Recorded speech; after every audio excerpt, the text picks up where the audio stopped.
মাওলানা মোহাম্মদ আলমগীর হোসেন কুতুবপুরি সাহেব সখীপুর টাঙ্গাইল এবং আমার আগে আলোচনা করে অত্যন্ত চমৎকার ভাষায় বর্ণনা করতেছিলেন হাফেজ হযরত মাওলানা মোহাম্মদ সুলাইমান সাহেব এবং আজকের মাহফিলের অতিথিবৃন্দ সহ মাহফিল পরিচালনা যিনি আছেন তারা সহ আমার সামনে উপবিষ্ট মুরব্বিয়ানে আজম যুবক ভাইরা পর্দার আড়ালে অবস্থানরত পর্দার পরে বসে থাকা মা এবং বোনেরা দোয়া চাই সকলের কাছে সকলের মন থেকে দিল থেকে প্রাণ থেকে একটু দোয়া করবেন যতটুকু সময় কথা বলবো আল্লাহ জাল্লা শাআনহু সুবহানাহু ওয়া তাআলা জানো আল্লাহ পাকের পবিত্র কোরআন এবং রাসূলের হাদিস থেকে মূল্যবান কিছু আলোচনা করার তৌফিক আল্লাহ পাক দান করেন আওয়াজ করে মহব্বত করে কবুল হওয়া লক্ষ্য জবান করে পড়ছি আল্লাহুম্মা আমিন সেই আল্লাহ পাক রব্বুল আলামিনের দরবারে লক্ষ কোটি শুকরিয়া যে আল্লাহ এই বিশাল এলাকার ভিতরে হাজারো মানুষ থেকে যাচাই করে বাছাই করে পছন্দ করে মনোনীত করে ভালোবেসে অল্প কিছু মানুষ এই জান্নাতের বাগান এই বেহেশতের বাগানের টুকরার ভিতরে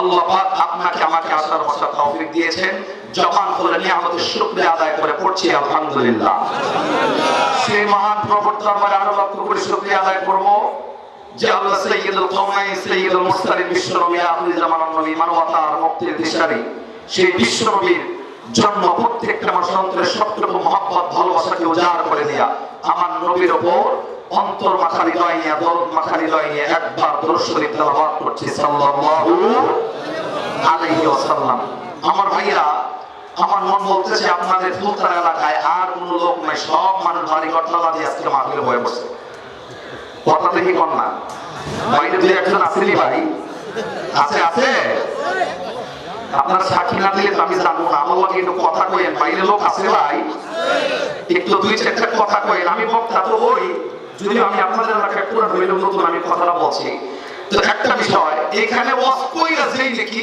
যারা মনোযোগ লাগায় শুনবো তাদের আমল নামায় সমান নাকি ভাই তিন জনে সুবহানাল্লাহ কইছেন আপনি কথা বলেন নাই জোরে কর ওয়াজ কইরা যেই নাকি শুনলেও সেই নাকি এর আমি এক রাতি লাভ আপনারা কোনো কথা বলবেন না এত সস্তা ব্যবহার করে না আমি 90% কথা বলবো 10% জবাব দিতে রাজি আছেন ইনশাআল্লাহ ইনশাআল্লাহ আরেকটু জোরে ইনশাআল্লাহ মুরব্বি বাবাদের যে আওয়াজ না দেয় তাতে অসুবিধা নেই কিন্তু যুবক যারা আছে তারা একটু আওয়াজ দিয়ে এই যুবক আছে তারা একটু হাত তুলে প্রথমেই মাহফিলের শুরুতে খালি যুবক মাশাআল্লাহ এই আপনার মাইন না নামাইছেন চালা ভাই উঠা এই যে যুবক আছেন না আচ্ছা মুরব্বির আওয়াজ একটু কম দিই কারণ এরা তো হারাম জীবনে আওয়াজ দিয়েছে আজকে আমরা যুবক যারা আছেন আমি কি বক্তা বলে গেছি ভাই কথা দেখি কয় না কিন্তু রাস্তাঘাটে কিন্তু চাচা চাচা শোনা লাগে রেগুলার চাচা শোনা লাগে ও আচ্ছা মা বলে আছে মাশাআল্লাহ নামা হাত নামা গতকালকেও এই মাদারীপুর প্রোগ্রাম ছিল আমার আজকে আসছি তিনটার দিকে তো যে গাড়িতে গেছিলাম ও এক মানে ওঠার আগে এক ড্রাইভার বলতেছে যে চাচা আপনি একটু শুয়ে বসেন আমি পরে হুজুর বলছি যে হুজুর রাস্তায় তো গেলে প্রত্যেকদিন হাত ধর করে শোনা লাগে চাচাটা আজকে কেবল একবার শুরু হইলো এই কথা বলার পরে ড্রাইভার বলছে যে আসলে তো হুজুরের চাচা না হুজুর তো এই ভাই কিন্তু চাচা কই আলাইছে লেবাসের কারণে কিন্তু চাচা চাচা কইছে লেগে কি দাড়ি শুরু কাইটা শেভ করে বাড়িতে বসে থাকবো কথা কম না আমার ভাইরা এই চাচা আমাকে বলে বিশ্বনবীর সুন্নতকে আঁকড়ে ধরার কারণে আমার নবীর ইজ্জতের খাতিরে চাচা বলছে কথা বলে ঠিক কি না এই যে এই সম্মানের চেয়ারে বসাইছে আল্লাহর কসম করে বলতেছি এই সম্মান আমার সম্মান নয় আমার থেকে অনেক জ্ঞান মানুষ এখানে বসে আছেন আমাকে এখানে বসানোর একমাত্র কারণ এই কোরআনকে জাস্ট একটু মহব্বত করছি কোরআনের দুইটা আয়াত পড়ছি নবীর দুই চারটা হাদিস পড়ছি এর কারণে নবীর একটা সুন্নাত গাই দিছি তার জন্য কিন্তু মহব্বত করে সম্মানের চেয়ারে বসাইছেন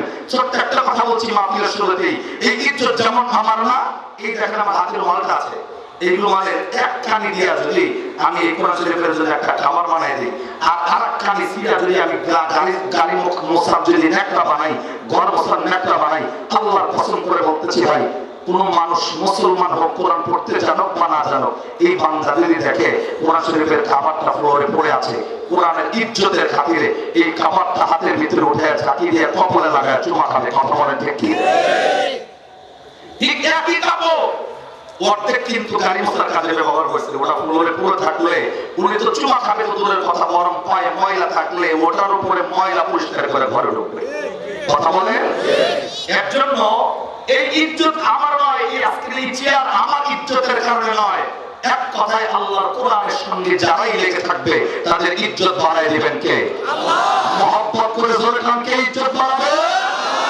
যারা কোরআনের সাথে থাকবে তাদেরকে আল্লাহ উচ্চ মর্যাদা দান করবেন।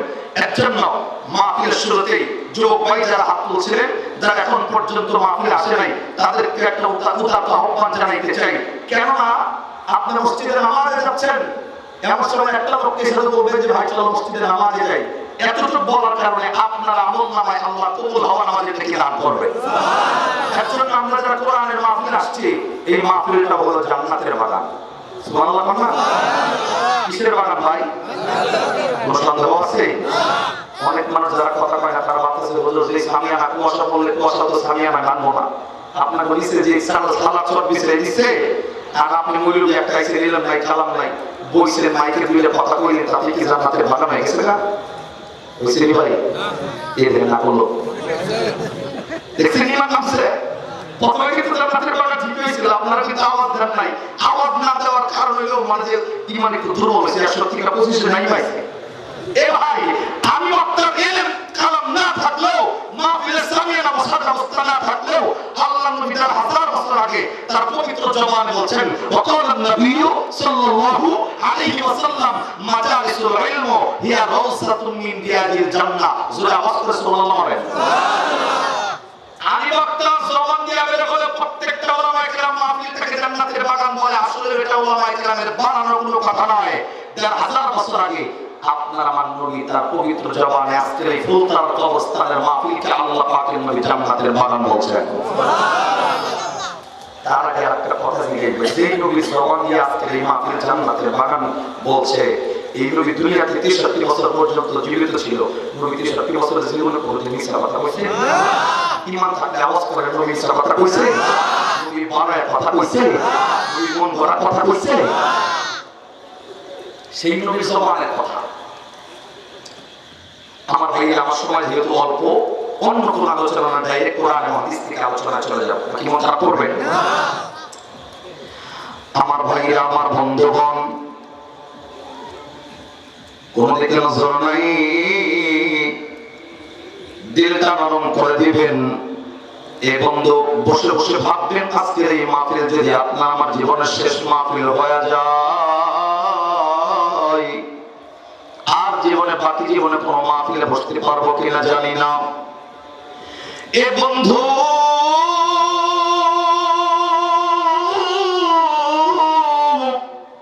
যে মাহফিলের ভিতরে বসেছি, এই মাহফিলটা দুনিয়ার জমিনে কেমনে শ্রেষ্ঠ মাহফিল, এই মাহফিলটা আল্লাহর দরবারে কত দাম। এলাকায় যারা আসে নাই, এই বন্ধু যারা বাহির দিয়ে ঘুরতেছেন, যারা দোকানপাট দিয়ে ঘুরতেছেন, আমি আপনাদের কাছে একটা কথা জিজ্ঞাসা করতে চাই। রে বন্ধু,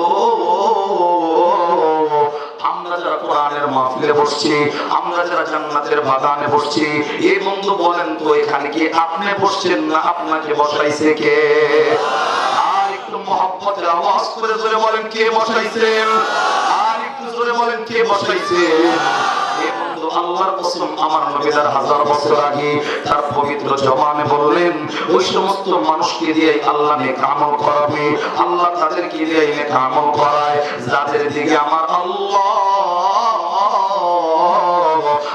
আল্লাহ স্বয়ং যাদের দিকে নেক দৃষ্টি দিয়ে তাকাবে, ওই সমস্ত মানুষগুলাই নেকির কাজ করতে পারবে। জোরে বলেন সুবহানাল্লাহ। এ বন্ধুরে,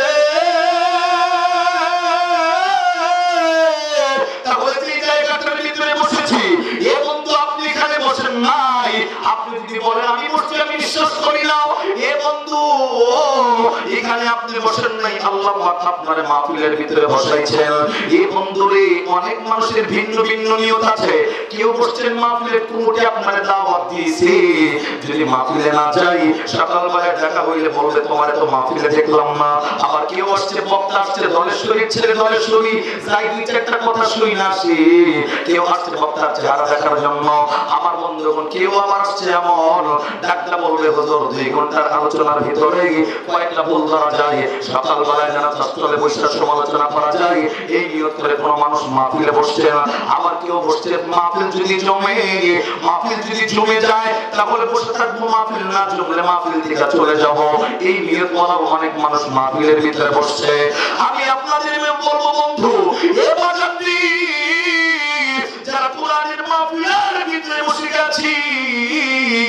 আমি বলবো অন্তরের সমস্ত নিয়তকে ক্লিন করে সাফ করে পরিষ্কার করে একমাত্র আল্লাহকে খুশি করার জন্য যদি বসে যান, আল্লাহ সান্নিধ্যের জন্য যদি বসে যান, আমার আল্লাহ ওয়াদা দিবেন যারা সহি নিয়ত করে কোরআনের মাহফিলে বসবে, আমার আল্লাহর ওয়াদা হলো আল্লাহ চাইলে আজকের এই ছোট্ট মাহফিলকে উসিলা করিয়া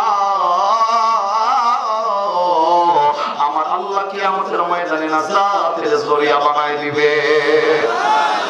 আওয়াজ হইল নামাজ পড়ে জোরে। এ বন্ধু আজকের এই মাহফিলটাকে আল্লাহ কবুল করে নাজাতের জরিয়া বানায় দিবে, এইটাও আমার জবানের কথা নয়। আমার আল্লাহ পবিত্র কোরআনে ডাক দিয়া বললেন, ইয়া আইয়ুহাল্লাযীনা আমানু তাকুল্লাহ ওয়াবতাগু ইলাইহিল ওয়াসিলাতা ওয়াজাহিদু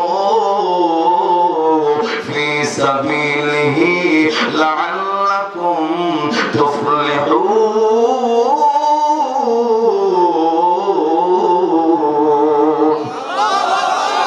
আল্লাহু আকবার। আওয়াজ করে জানি টেমটেম আওয়াজ করে জোরে করে আল্লাহু আকবার। এ ভাই, আজকে বাংলাদেশে বর্তমান সময় 17 কোটির ঊর্ধ্বে মানুষ। দুঃখজনক বিষয়, এত মানুষের ভিতরে বাংলাদেশে এখন পর্যন্ত হাজার হাজার লক্ষ লক্ষ মানুষ আছে মুসলমান হয়েছে, ইমানদার দাবি করতেছে, মাথায় টুপিও আছে, এখন পর্যন্ত আল্লাহর কোরআন শরীফ পড়তে পারে না এমন মুসলমান বাংলাদেশে আছে না নাই? সুলতান তো একটাও নাই। বাংলাদেশে যত জেলায়, যত থানায়, যত বিভাগে, যত ইউনিয়নে, যত গ্রামে আল্লাহ লিখেন এমন কোন এলাকা খুঁজে পাই না যে হুজুর সবাই কোরআন পড়তে পারে। তবে আপনার জন্য একটা সারপ্রাইজ দিয়ে যায়। আমি জান্নাতে যাওয়ার আমি মনে করি এই সময়ের জন্য সবচাইতে শর্টকাট একটা রাস্তা আমি আপনাদেরকে বলবো, যারা কোরআনটা পড়তে পারেন না, এ বন্ধু যারা কোরআনটা শেখেন নাই তাদের জন্য সারপ্রাইজ হলো এই, আমি যদি হাত তুলতে বলি 80% উপরে হাত তুলতে যারা কোরআন শিখে নাই, এ বন্ধু আমি আপনাদের জন্য সারপ্রাইজ নিয়ে এসেছি আল্লাহর পক্ষ থেকে। যারা কোরআনটা পড়তে পারেন না, কোরআনটা যারা শেখেন নাই তাদেরকে বলছি এখন নিয়ত করেন আগামী কালকে থেকে এই কোরআনটা শেখার জন্য এভরিডে only 5 মিনিট 5টা মিনিট করে কোরআনটা শেখার জন্য মসজিদের ইমামের কাছে ব্যয় করেন। এই কায়দা শেখার জন্য, আলিফ বা তা শেখার জন্য কালকে থেকে 5টা মিনিট হুজুরের কাছে কোরআনটা শেখার জন্য ব্যয় করেন। আল্লাহর কসম, এই প্রত্যেক দিন যদি কোরআনটা শেখার জন্য 5টা মিনিট যদি ব্যয় করতে পারেন, আপনার কোরআন শিখতে যদি এখন থেকে আরো 10 বছর লাগে, যদি 20 বছর লাগে, যদি 50 বছর লাগে, আল্লাহ ওয়াদা দিয়েছেন এই কোরআন শিখতে শিখতে তোমার মৃত্যু হয়ে গেলে তোমার মৃত্যুটা সাধারণ মৃত্যু হবে না, তোমার মৃত্যুটা আমি আল্লাহ তাআলা ইলমের মৃত্যু হিসাবে কবুল করব। মৃত্যুর সাথে সাথে আমি আল্লাহ জান্নাত দিয়ে তোমাকে ধন্য করে দেব। কয় মিনিট? এখন যারা আছে অনেক মানুষ চিন্তা করতেছে বয়স হয়ে গেছে 80 এর উপরে, আমি কি কোরআন শেখার টাইম আছে আমার? বয়স 90 হয়ে গেছে, এখন কি কোরআন শেখার টাইম আছে? আমি বলবো আপনার জন্য সুযোগ আরো বেশি। বাঁচবেন কয় বছর? বাংলাদেশ সরকারি হায়াত অনুযায়ী গড় আয় হচ্ছে 67 বছর, মানে 60 উপর 7 বছর আয়া মানুষের গড় আয় বাংলাদেশে। আপনার বয়স 70 হয়ে গেছে, তাহলে তো অমর হয়ে গেছে না। কোরআনটা শেখার জন্য যদি আর 2-1 মাস আছে না, আগামী কালকে যদি 5টা মিনিট কোরআনটা শেখার জন্য ব্যয় করতে পারেন, 1 মাস খালি কোরআনটা শেখার জন্য ব্যয় করতেছেন, এই সহিহ নিয়তে কোরআন শেখার জন্য ব্যয় করলেই তালবে ইলমের মৃত্যু দান করবে কে? আল্লাহ। আওয়াজ হয় না জোরে কোন? তালবে ইলমের ব্যাপারে সকলেই জানি, কমন হাদিস, রাস্তা দিয়ে তালবে ইলম হাঁটলে আল্লাহ নূরের ফেরেশতারা কি বিছায় দেয়? আপনি আমি 80 বছর বয়সে যদি মাদ্রাসা কিংবা মসজিদের ইমামের কাছে কোরআন শিখতে যাই, তাতে কি ইজ্জতের হানি হয়ে যাবে? না। অনেক চিন্তা করতেছে হুজুর এই বয়সে কি সম্ভব?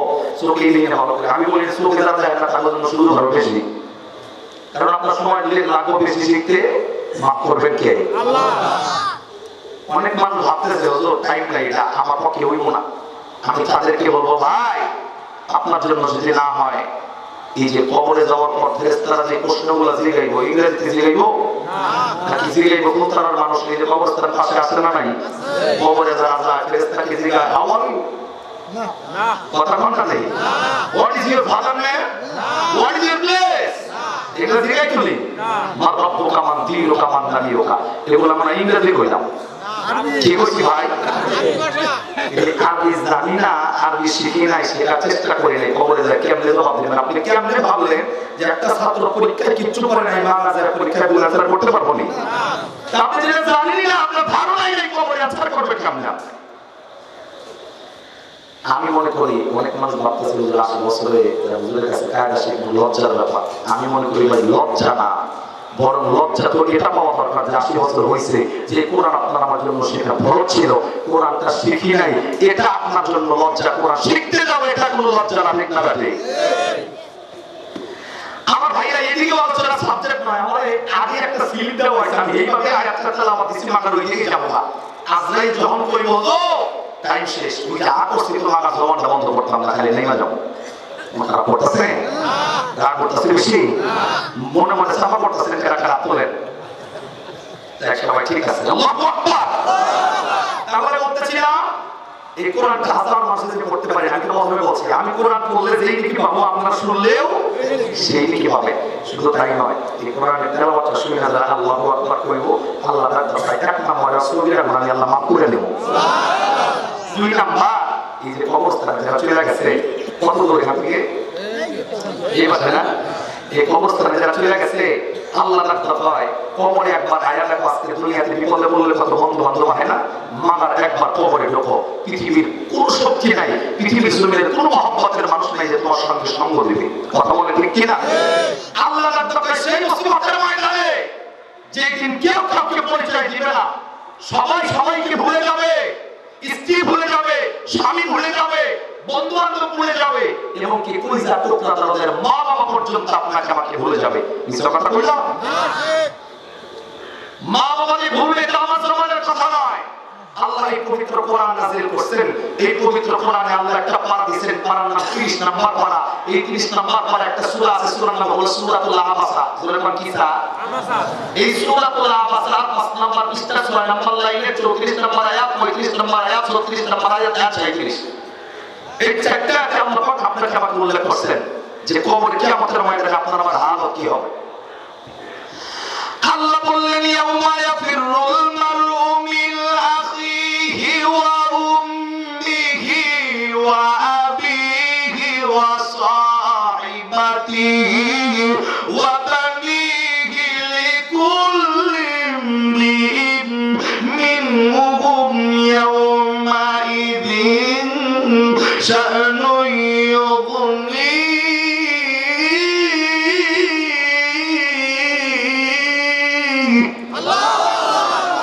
আল্লাহ এই আয়াতে উল্লেখ করে রাখতে ইয়াউমা ইয়াফিরুল মারউ মিন আখিহি, যে কিয়ামতের ময়দানে প্রত্যেকটা মানুষ যার যার চিন্তায় দৌড়াইতে থাকবে, নিজের আমলনামার কথা ভেবে, ওয়া উম্মিহি ওয়া আবি, নিজের মা আপনাকে ভুলে যাবে, নিজের বাবা আপনাকে ভুলে যাবে, ওয়া সাহিবাতিহি ওয়া আখি, মহব্বতের যত মানুষ আছে, স্ত্রী পুত্র সন্তান সন্ততি সহ কেউ কাউকে পরিচয় দিবে না। লিকুল্লি ইমরিইন মিনহুম ইয়াউমা ইযিন শা'নুন ইউগনি, প্রত্যেকটা মানুষ যার যার চিন্তায় দাঁড়ায় শুধুমাত্র আকাশের দিকে লক্ষ্য করে তাকায় থাকবে, আফসোস করতে থাকবে। এই আয়াতের ব্যাখ্যায় মুহাদ্দিসরা একটা হাদিস লিখছেন যে মানুষ এমন আফসোস করবে, আফসোস করতে করতে নিজের হাতের আঙ্গুলগুলো কামড়ায় খেয়ে নেবে। নাউযুবিল্লাহ। বুঝবোই না নিজের হাতের আঙ্গুল কামড়ায় খেয়ে নেবে। কিয়ামতের ময়দানে এত চিন্তাশীল মানুষ থাকবে। আমার ভাইরা এইদিকে নয়, আমি আপনাদেরকে সহজভাবে বুঝাইতে চাই। তাহলে কিয়ামতের ময়দানে কেউ কাউকে পরিচয় দিবে না, কিন্তু আল্লাহ ওয়াদা দিয়েছেন বান্দা একটা আমল যারা কন্টিনিউ করবে, একটা আমল যারা রেগুলার করবে, একটা আমল যারা করবে, কিয়ামতে সবাই তোমাকে ভুলে গেলেও আমি আল্লাহ ওয়াদা দিলাম, আমি আল্লাহ তোমাকে ভুলবো না। সুবহানাল্লাহ। আওয়াজ করে জোরে বল না ভাই। সুবহানাল্লাহ। আমলটা কোন আমল? আমলটা হলো এই এক নাম্বার যারা কোরআনের উপর ঈমান আনবে, কোরআনের উপর আত্মবিশ্বাস করবে, 100% ঈমান আনবে। আল্লাহ তাআলা কোরআনের উপর ঈমান আনার পরে কোরআনের তেলাওয়াত শুনে দিলের ভিতরে যারা শান্তি লাগায়া একবার আল্লাহু আকবারের আওয়াজ জবানে বের করে দিবে, তাদের জন্য 2 নম্বরের পুরস্কার।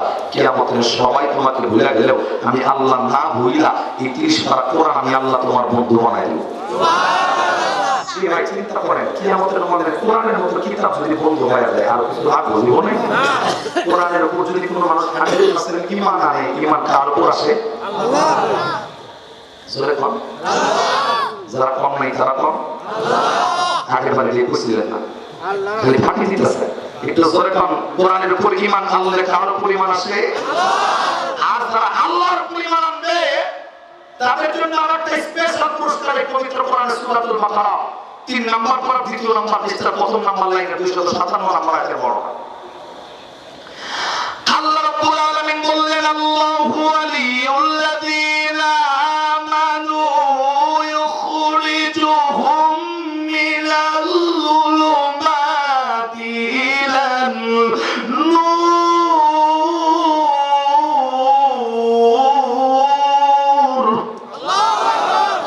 আল্লাহ তাআলা বললেন এক নম্বরে যারা কোরআনের উপর ঈমান আনলো তারা যেন আমি আল্লাহর উপর ঈমান আনলো, আর যারা আল্লাহর উপর ঈমানটাকে আনছে আল্লাহ তাআলা হয় তাদের ভিতরে অন্ধকার যদি থাকে আমি আল্লাহ কোরআনের আলো তাদের অন্তরের ভিতরে ঢুকায়া আমি আল্লাহ পাক নিজে তাদেরকে আলোর পথে টেনে বের করব। সুবহানাল্লাহ। আমার ভাইরা আমি এইদিকে আলোচনায় যাব না, আমি সহজ ভাষায় আপনাদেরকে বুঝাইতে চাই। এক নম্বরে কোরআন শুনে আল্লাহু আকবার বললে পিছনের সব সগীরা গুনাহ আল্লাহ মাফ করব। সুবহানাল্লাহ। দুই নম্বরে কিয়ামতের ময়দানে কোরআনটা আল্লাহ বন্ধু বানাই দেব। সুবহানাল্লাহ। তিন আরেকটা পুরস্কার আসলে না কইলাম, আপনারা দুইটা শোনার পর আপনাদের মতামত কি? শুধু আমি বক্তা নাই, যে কোনো স্ত্রীর বক্তা কোরআন তেলাওয়াত করলে আল্লাহু আকবার বলা যাবে ইনশাআল্লাহ? বলা যাবে ইনশাআল্লাহ? বলবেন না কেন? একটা হাত তুলেছেন দেখি। তাও দুই চার মিনিট বলতেছে। আমার ভাইরা আপনারা ফুলতরা এলাকার মানুষ বহুত দিন ধরে আওয়াজ শোনেন, মাদা আজকে বুঝতেছি না যে বক্তা পছন্দ হয় না, এর লেগে মনে জবানটা খুলতেছেন না, না কি লেগে যে জবানটা খুলতেছেন না আমার বুঝতে কষ্ট হইতেছে। হ্যাঁ বড় হয়েছেন না ওরে মসজিদে তিনি তো আমি অস্থির হয়ে গেছি। আপনারা যদি বড় না তিনি তো অস্থির, কারণ আপনারা কথা বেশি কইতেছেন আমি কইতেছি, অসুবিধা নাই, খালি চুপ করে অস্ত্র তো সুন্দর